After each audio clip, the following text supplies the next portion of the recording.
Your kid is standing in a kitchen doorway. Something happened at school. You can see it. They open their mouth, then they close it. Nothing. I'm fine. That wasn't moodiness. That was a decision. In less than a second, their brain ran the calculation. Not here. Not dramatic, not loud, just permanent. The first time feels small. By the 10th, it becomes a new rule written in pen. Don't bring real things to them. And once that rule locks in, you won't hear it happen. They'll still talk, just not about what matters. This is how parents lose access without ever losing the conversation. The safety tests, you don't know you're failing. Your 7-year-old comes home and tells you they weren't invited to a birthday party. You're tired. You say, I'm sure it's fine. They probably just forgot. End of conversation. For you, for them, that was data. Kids run constant low-level safety tests on the adults around them. Their attachment system is always asking, is this person regulated enough to hold what I'm feeling? Will they make it smaller? Will they make it about them? Bowlby's foundational attachment research shows that children assess caregiver responsiveness constantly. And by middle childhood, they've built a reliable internal map of which adults are safe to bring real things to. Each test result gets filed. Safe, unsafe, safe, unsafe. You don't feel this happening, but they do. When the unsafe pile gets heavy, they stop running tests. They already know the answer, and they don't announce this. There's no formal meeting. No, after careful review of the last 47 intersections, I've decided to route all real feelings through my group chat instead. It just happens quietly, like a subscription they cancel without telling you, and somehow you're still paying for it. You just notice the content stops showing up. Not even an, are you sure prompt, just silence. The test they remember most isn't a dramatic blow-up.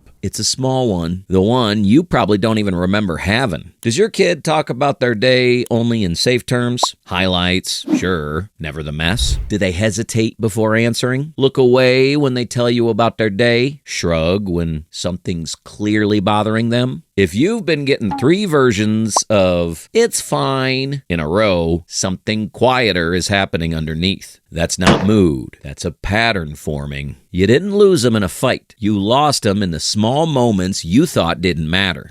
The face you made before you said anything.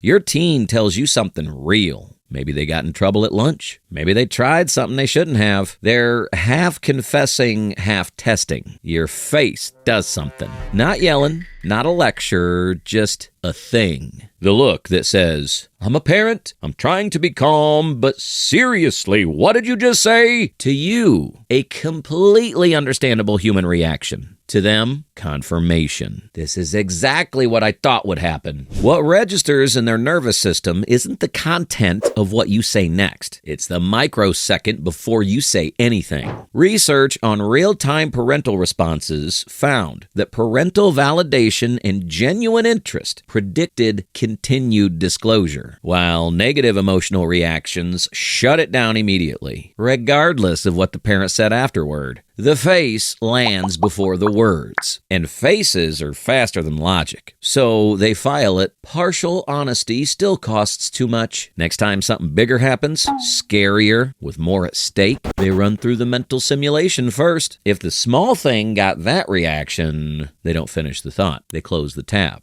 You thought they were talking to you, but they were just going through the motions. That's what emotional shutdown looks like. It doesn't announce itself. It just becomes their way of surviving. Every quiet moment becomes a brick in the wall they build between you. And you're standing on the other side, wondering when the wall got there.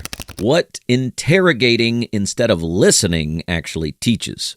Your kid mentions they've been having a hard time with a friend. Within 90 seconds, you've covered what they did wrong, whether they apologized, whether you should call the other parent, and what they should do differently next time. They came with a feeling they got a deposition. No one brings vulnerability to court voluntarily. Sticko knows this. When kids bring problems to parents, they're usually seeking co-regulation first. Just evidence that the feeling makes sense, that they're not alone in it. Solutions come second, way second. A 2-year longitudinal study on parent emotion socialization found that emotion dismissing responses, redirecting to solutions before acknowledging feelings, were linked to significantly higher child anxiety and worse emotion regulation over time. The damage wasn't dramatic. It accumulated through hundreds of ordinary conversations exactly like that one. So, they learned to only bring you pre-solved problems. The stuff that's already over, already manageable, already safe to report. They send you the executive summary, skipping the messy details.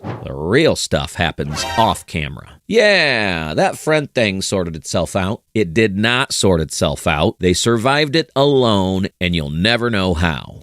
The time they told you and you used it. She told you she was struggling with her body. You listened. You said the right things. She went to bed thinking, maybe it is safe to tell them things. 2 weeks later, in a completely separate argument, well, this is exactly why you're always so anxious about everything. She gave you her softest thing. You held it carefully until you didn't. That's the moment the door moved an inch. When kids learn their emotional disclosures will be used against them, dismissed, minimized, or weaponized, they develop chronic emotional inhibition as a coping strategy. Research on childhood emotional invalidation shows the suppression follows them into adulthood in the form of depression, anxiety, and persistent difficulty trusting that vulnerability is safe. She doesn't stop sharing, she just edits. She gives you versions, feelings-adjacent versions, things that sound like honesty but have the sharp edges filed off. Her notes app gets the real thing. Her best friend at 11 p.m. gets the real thing.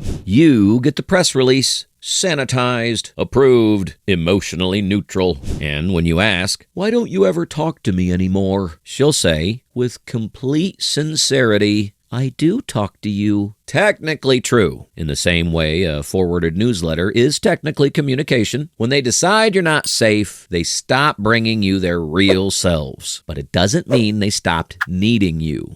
The secret that's more dangerous than you think. Here's the one nobody talks about. A 2022 CVS Health survey of hundreds of parents and educators found that 78% of educators have been approached by a teen with a mental health concern. Most parents assume their kid would come to them first. They don't. When kids learn that bringing real problems home creates more problems, more anxiety, more lectures, more of that face, they find other places to put the weight. Sometimes a teacher, a coach, a friend's older sibling, sometimes nowhere. And that's the version that keeps parents up at 2 a.m. years later. Research on adolescent secrecy is consistent. Teens who keep the most secrets from parents report significantly lower well-being, lower confidence in their own problem-solving, and higher anxiety. But they don't stop keeping secrets. They've already learned that openness costs more than secrecy does. And here's the part that stings. Parental warmth. Not monitoring, not check-ins, not asking the right questions, is the single strongest long-term predictor of whether kids choose to disclose. Just warmth. Not perfection, not performance, warmth. The felt sense that you can walk in with something real and the room will stay safe. That's what keeps the door open. And it's what closes it slowly when it's inconsistently there. What happens to a kid who has nowhere safe to talk?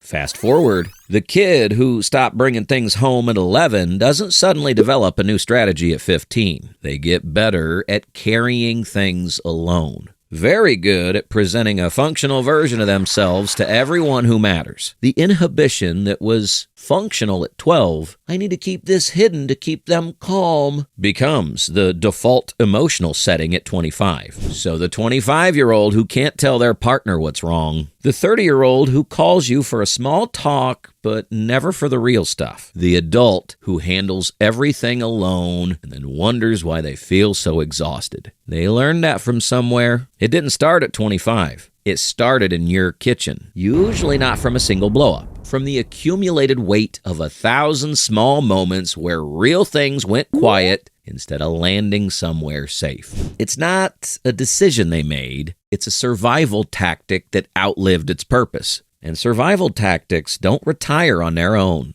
The part that's still yours to change. If you got to the end of this feeling genuinely sick, that's useful. That's your nervous system telling you this is fixable. Because parents who are checked out don't feel it. Parental warmth is the best long-acting strategy for keeping kids willing to disclose. It outperforms monitoring. It outperforms having the right scripts. What it looks like in practice is almost embarrassingly simple. When they test you with something small, hold it. Resist everything in you that wants to fix, redirect, or advise. Just stay with the feeling for a moment. That sounds rough. Tell me more. Let them take their time. Let your face say safe, not verdict. That's the whole move. When your face does the thing, name it before they file it. That look on my face, that was my own stuff, not a verdict on you. When you use their vulnerability badly, most of us have, go back. Not with a long speech, just, I used something you trusted me with. That wasn't okay. I'm sorry. Clean, specific, no justification attached. These don't feel like big acts because they're not big acts. They're consistent proof. Over time, their nervous system updates the file. There's at least one place in this world I can come with something real and not lose anything. That's what repairs the door. And once it opens, you'll notice a shift and you'll want to hold it open. Because when they've finally found somewhere real to go, they'll trust you with even more. You can start today with one conversation where you hold more than their mistakes. They didn't stop talking because they stopped trusting you completely. They stopped because they hadn't seen yet that it's safe to start again. That part is still yours to give them. Because the moment they decide you're safe again, everything changes. If this hit home, watch The Child Who Grew Up Too Fast next. It's the other side of this exact pattern. And most parents don't see it coming until it's already happened.